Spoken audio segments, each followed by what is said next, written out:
Eu saúdo os irmãos com a graça e a paz do Senhor Jesus. Bom dia. Amados, hoje entramos no 11º dia de exposição do Evangelho de Mateus. Eu sou o professor Fábio Machado e hoje eu estaria expondo os capítulos 25 e 26. No capítulo 25, dos versos 1 a 13, nós temos a parábola das 10 virgens. O reino dos céus, disse Jesus, será como 10 virgens que, tomando suas lâmpadas, saíram a encontrar o noivo. Não era um quadro inventado. Os discípulos tinham visto essa cena muitas vezes. Acontecia todos os anos, depois da última colheita de outono. As bodas eram uma ocasião de alegria e tudo devia contribuir para que esta fosse completa. 5 delas eram prudentes, disse Jesus, e 5 insensatas. Na parábola, as prudentes sabiam que, para ter uma lâmpada constantemente acesa, era necessário ter azeite disponível sempre, e fizeram a provisão. As insensatas podiam até saber a mesma coisa, mas não se importavam. Embora tivessem levado lâmpadas acesas, não levaram azeite consigo. As prudentes estavam preparadas, as insensatas, não. O noivo não veio na hora em que as virgens esperavam. Não eram as virgens que decidiam a hora de sua vinda, era o noivo quem decidia. Se tivesse vindo no tempo delas, quando elas queriam, no momento em que elas tinham previsto, tudo estaria bem para todas.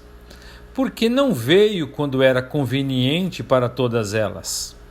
Porque a religião não é uma questão de conveniência, mas de autenticidade, fé, obediência à vontade de Deus. É serviço a Deus, não é conveniência pessoal. Quando foi ouvido o clamor que anunciava a vinda do noivo, apareceu a realidade de cada uma. Todas tinham entrado na crise do sono, que apagou as lâmpadas. Deem-nos um pouco de seu azeite, disseram as insensatas às prudentes, porque as nossas lâmpadas se apagaram. As insensatas queriam resolver a crise com o azeite das prudentes. Não, responderam as prudentes, para que não nos falte a nós e a vós outras. Não podiam fazer isso. Vocês vão aos que vendem azeite, enquanto nós aqui asseguramos a atenção do noivo. Quando foram comprar o azeite, o noivo chegou e as virgens prudentes entraram com ele para o banquete. As outras tentaram entrar depois, mas a porta estava fechada. Com angústia clamaram: Senhor, Senhor, abra-nos a porta. Não lhes conheço, foi a resposta. Com a segunda vinda de Cristo, vem também o dia do julgamento. O que será festa, alegria, regozijo e felicidade plena para alguns, será angústia e desespero para outros. Por que contou Jesus essa parábola? Ele mesmo responde: para que estejam acordados, porque não sabem o dia nem a hora em que o Filho do Homem virá. Dos versos 14 a 29 do capítulo 25, nós temos a parábola dos talentos. O reino dos céus, disse Jesus, será também como um homem que se foi de viagem e, chamando a seus servos, antes de partir, encarregou-lhes os seus bens. Tinha 8 talentos de ouro, muito dinheiro. Confiou-lhe os talentos para que os administrassem e os entregou a seus servos conforme a capacidade de cada um. A um deu 5, a outro 2 e a outro 1. Dá a impressão de que o terceiro recebeu pouco, e alguém poderia pensar que ele não era muito inteligente. Mas um talento não era pouco, era o equivalente ao salário de 20 anos de trabalho de um homem. Os 2 primeiros servos, o que recebeu 5 e o que recebeu 2, realizaram um trabalho igualmente excelente, duplicaram o recebido. Porém o terceiro, que recebeu 1 talento, cavou um buraco e o escondeu. Depois de muito tempo, o senhor da parábola retornou.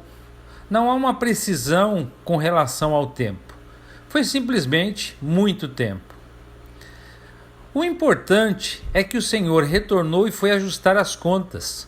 Os servos que receberam 5 e 2 talentos trouxeram que tinha ganho, o dobro, e receberam a mesma aprovação. Muito bem, servo bom e fiel. Foste fiel no pouco, sobre o muito te colocarei. Então, entra no gozo do teu Senhor. O ponto destacado nessa aprovação é a fidelidade, repetida 2 vezes. E, em segundo lugar, o fato de o servo ser bom. O terceiro servo não fez nada.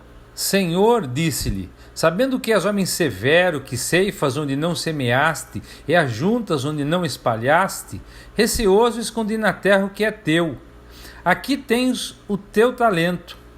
Servo mau e negligente, disse-lhe seu senhor, sabias que ceifo onde não semeei e ajunto onde não espalhei? Cumpria, portanto, que entregasses o meu dinheiro aos banqueiros, e eu, ao voltar, receberia com juros o que é meu. Tirai-lhe, pois, o talento e dai-o ao que tem 10. Foi condenado por ser mau e negligente, pois ao que tem, mais lhe será confiado, e possuirá em abundância. Mas ao que não tem, até o que tem lhe será tirado.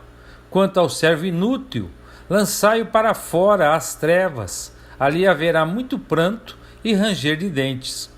Dos versos 31 ao 46 do capítulo 25, nós temos o grande julgamento. Quando o Filho do Homem vier em sua glória, disse Jesus, com todos os seus anjos, se assentará sobre seu trono de glória. Cristo virá em glória em companhia dos anjos, e além disso, todas as nações se reunirão diante dele. Para quê? Para que ele separe os seres humanos em 2 grupos, como o pastor separa as ovelhas dos cabritos. Vinde, benditos de meu Pai, diz o Rei aos que estão à sua direita. Recebam sua herança, o reino que vos foi preparado desde a criação do mundo. Aqui está a referência ao reino, que não foi vista no começo da parábola. Isso indica que a segunda vinda de Cristo é o momento em que ele é entregue aos benditos do Pai. Por que estes receberam o reino? Ele o explica. Porque tive fome e vocês me deram de comer, tive sede e me deram de beber. Fui forasteiro e me receberam em suas casas. Necessitei de roupas e me vestiram. Estive doente e me atenderam. Fui posto no cárcere e me visitaram. Então eles perguntarão: quando fizemos isso? Nem perceberam que o tinham feito para Cristo. Fizeram-no simplesmente por amor. Saibam, disse-lhes o rei, que tudo o que fizerem em favor dos necessitados, ainda ao mais insignificante deles, a mim o fizeram, porque eles são meus irmãos. Esclarecida a situação dos justos, Jesus se dirige aos da sua esquerda e lhe diz: apartem-se de mim, malditos, vocês irão ao fogo que destrói para sempre, preparado para o diabo e seus anjos. Por quê? Porque não são justos. Fizeram exatamente o contrário do que os justos fizeram. Encontraram muitos famintos, sedentos, forasteiros, nus, doentes, prisioneiros e nada fizeram por eles. Não perceberam que, nada fazendo por eles, tampouco o faziam pelo rei e que o rei um dia os castigaria por isso. Os que são como querem ser, ao contrário do que Cristo quer que sejam, receberão castigo eterno. E os que são justos, como justo é Jesus, obterão a vida eterna.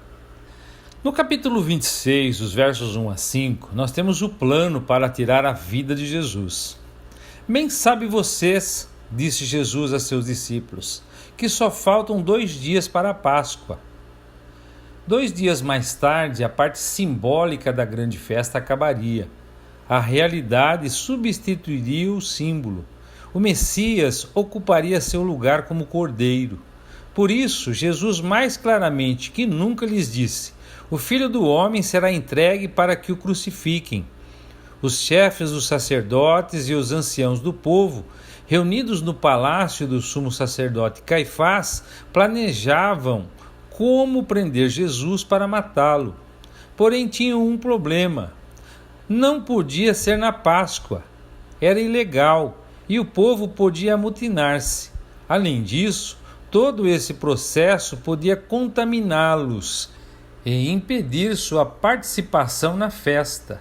Impensável. Dos versos 6 a 13 do capítulo 26, Jesus é ungido em Betânia. Simão, o leproso, em sua casa em Betânia, realizou uma festa para honrar Jesus em agradecimento pela cura da lepra. Está lá em Lucas, no capítulo 7, do versos 36 ao 40. Parece que depois do milagre, ele se declarou discípulo de Jesus. Maria ungiu Jesus com um perfume muito caro, derramando na cabeça e nos pés. Judas então iniciou uma reação contra ela, a qual se afiliaram todos os discípulos.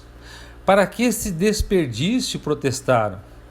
Judas disse que poderiam ter vendido o perfume por 300 denários e tê-los repartido entre os pobres, 1 ano de salário. Os pobres eram um pretexto. Jesus não desprezou o interesse pelos pobres. Os pobres sempre os terão convosco, disse-lhes. Façam sempre esta obra. Só que nesse momento há uma prioridade sobre todas as demais. E esta mulher a respeitou. Ao derramar o perfume sobre o meu corpo, ela o está preparando para a sepultura. Com toda a certeza vos afirmo, em todos os lugares do mundo onde esse evangelho for pregado, igualmente será contado o que essa mulher realizou, como um memorial a ela. Dos versos 14 a 16 do capítulo 26, nós temos o pacto da traição. Judas sentiu-se repreendido. Todos os egoístas são pessoas muito sensíveis. Judas carregava essa dor. Fazia mais ou menos 1 ano quando Jesus pronunciou o sermão em que se identificou como o pão da vida, e muitos o abandonaram. Judas foi um deles.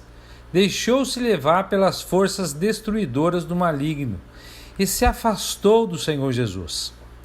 Agora, pensou, tinha chegado o momento da retribuição e foi falar com os dirigentes da nação a fim de negociar o preço da entrega.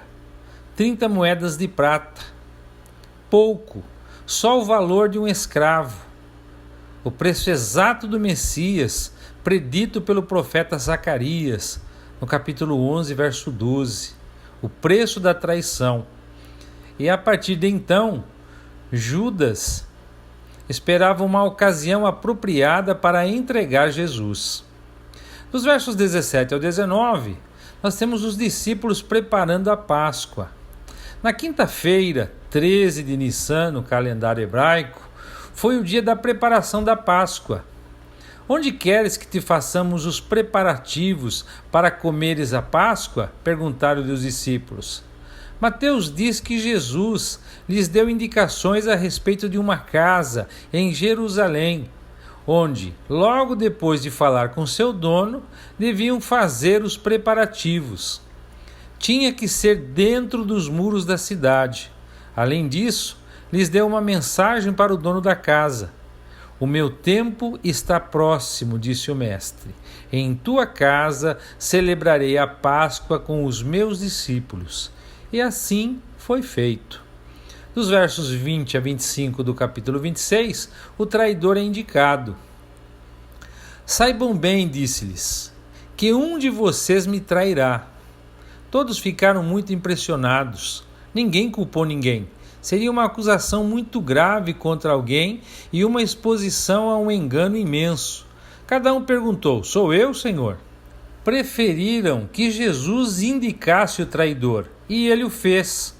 O que coloca a mão comigo no prato, esse vai me entregar. Dito em algum momento do jantar. A traição nunca é honesta, é sempre dissimuladora e falsa. O Filho do Homem vai, como está escrito a seu respeito, mas ai daquele por intermédio de quem o Filho do Homem está sendo traído. Melhor lhe fora não haver nascido. E então chegou a vez de Judas. Acaso serei eu, mestre? Você o disse, respondeu Jesus. Já estavam no final da ceia. Essas palavras impulsionaram Judas para a sua já planejada traição, e ele saiu do aposento. Nos versos 26 a 30, nós temos a ceia do Senhor. Jesus tomou o pão e o deu a seus discípulos, dizendo: tomem e comam, isto representa meu corpo. Foi como se ele estivesse ensinando: meu corpo é verdadeira comida, só podem comê-lo espiritualmente.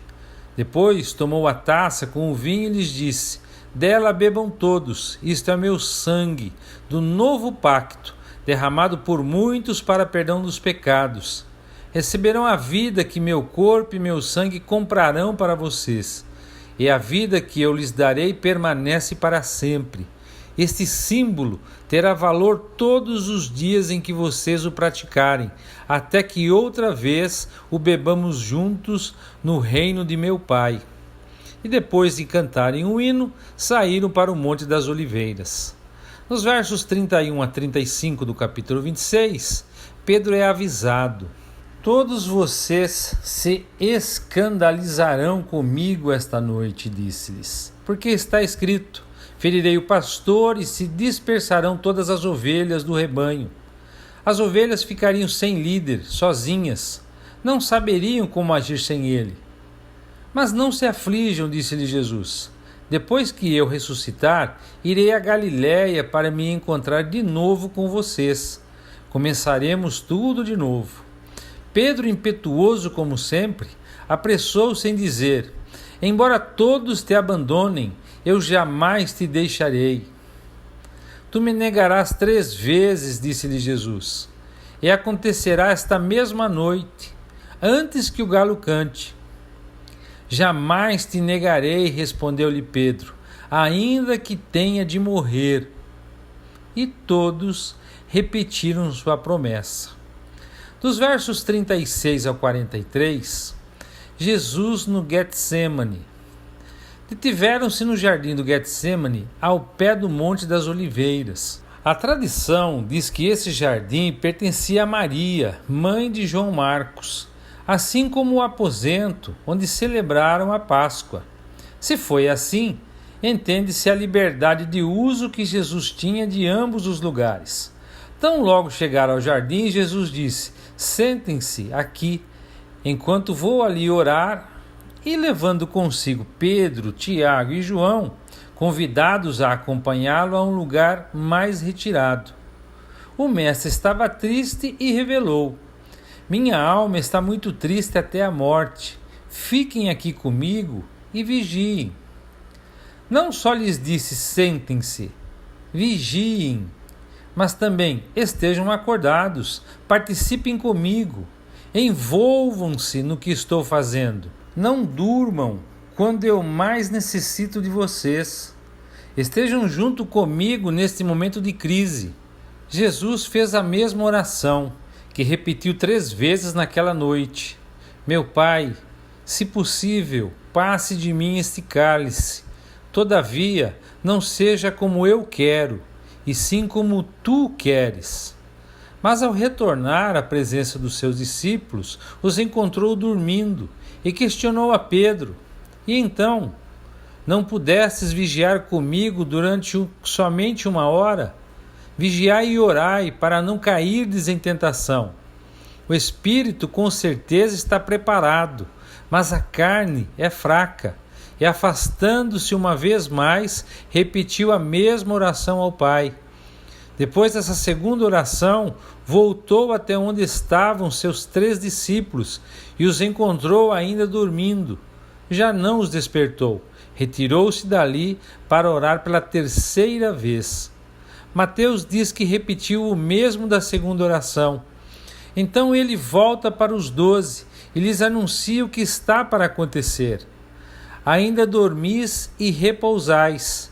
Eis que é chegada a hora, e o Filho do Homem está sendo entregue nas mãos de pecadores. Levantai-vos, vamos, eis que o traidor se aproxima. Dos versos 47 ao 56 do capítulo 26, Jesus é preso. Os mandantes e a turba foram prender a Jesus. A responsabilidade pela injustiça era compartilhada, solidária. A turba estava armada com espadas e paus. Ridículo prender o rei do universo com esse tipo de armas. Outra ironia. Os líderes religiosos da nação tinham enviado a guarda do templo para prender o melhor homem da nação. Judas havia combinado com os guardas que ele identificaria Jesus com um beijo. Quem poderia confundi-lo em qualquer grupo? Um beijo. A maior ironia está nas palavras que Jesus dirige a Judas. Amigo, para que vieste? Não se registra a resposta de Judas. Os guardas do templo prenderam Jesus. Um de seus discípulos não pôde suportar. Tirou uma espada e feriu o servo do sumo sacerdote. Começou pelo que estava mais próximo, ao que deu a ordem de prisão. Não pretendia parar aí, por certo, mas Jesus o deteve. Jesus usou o verdadeiro poder divino de duas formas. Um milagre, restaurou a orelha do servo e deixou que a profecia se cumprisse. Disse-lhe: acaso pensas que não posso rogar a meu Pai, e ele me mandaria neste momento mais de 12 legiões de anjos? Como, pois, se cumpririam as Escrituras, segundo as quais assim deve suceder? Segundo elas, deveria acontecer assim, e assim aconteceu. Mateus diz que, então, todos os discípulos o abandonaram e fugiram. Dos versos 57 ao 68, nós temos Jesus perante o Sinédrio. Ele ficou sozinho e à mercê das injustiças do Sinédrio. Foi levado perante Caifás. Com ele estavam os dirigentes da nação. Pedro seguiu o grupo de longe. Não queria que o vissem, mas queria ver no que terminaria tudo aquilo. Entrou no pátio do sumo sacerdote e dissimuladamente se sentou com os guardas. O sinédrio estava reunido. Começaram então a procurar testemunhas falsas para condenar Jesus. Geralmente, essa tarefa era relativamente fácil. Algum dinheiro e instrução para que a prova fosse montada. Isso era tudo o que se necessitava. Apareceram duas testemunhas e atestaram contra, informando que Jesus havia dito: posso destruir o templo de Deus e reconstruí-lo em 3 dias. Jesus nada respondeu. O sumo sacerdote insistia. Ele permanecia calado. Estranho enfrentamento. O máximo dirigente religioso da nação agindo contra Jesus. Além disso, agia quebrando os princípios básicos das leis judaicas sobre os processos judiciais. Todos revelavam uma hostilidade demasiadamente grande para realizar um julgamento justo. O sumo sacerdote sabia que, aceitando testemunhas falsas, estava agindo de maneira ilegal. Por isso, tentou outro tipo de acusação: blasfêmia. Eu te conjuro pelo Deus vivo, disse a Jesus, que nos diga se tu és o Cristo, o Filho de Deus. Era isso que importava. A resposta de Jesus foi calma, sem ostentação, simples, objetiva, completa. Tu disseste, respondeu-lhe.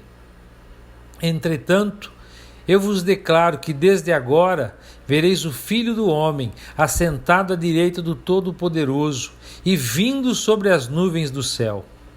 Blasfemou, apressou-se a dizer o sumo sacerdote, esquecendo-se em sua ansiedade por condená-lo, de que não podia pronunciar sentença imediatamente. Tinha que esperar 48 horas, caso a sentença fosse justa.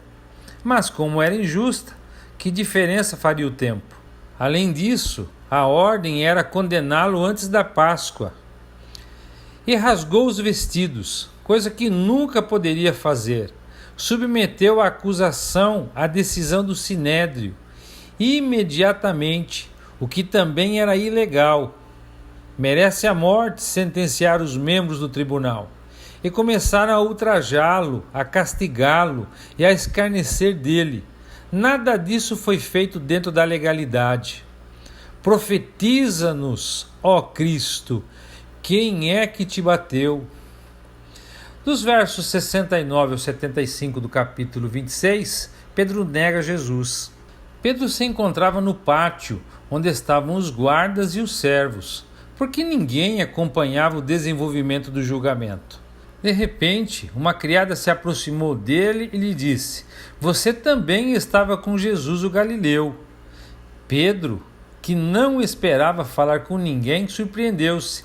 A surpresa lhe tirou o controle de si mesmo e, quase sem pensar, só para se proteger, respondeu-lhe: "Não sei do que você está falando." Pedro foi para junto da porta da saída e sentiu-se mais seguro. Outra criada, porém, foi menos discreta que a anterior, e ao vê-lo disse a todos os que estavam ali: "Este homem estava com Jesus de Nazaré." "Não conheço esse homem", disse Pedro. Fez algo pior ainda, jurou não conhecê-lo. Para ouvir a mulher, as pessoas que ali se encontravam aproximaram-se de Pedro e lhe disseram: "Verdadeiramente és também um deles, porque o teu modo de falar o denuncia. O teu sotaque é galileu." Pedro, então, desceu ao mais baixo nível, começou a praguejar e a jurar: "Não conheço esse homem." O galo cantou. Lucas diz que Jesus o olhou, e então Pedro se lembrou da palavra que Jesus lhe dissera: "Antes que o galo cante, tu me negarás 3 vezes."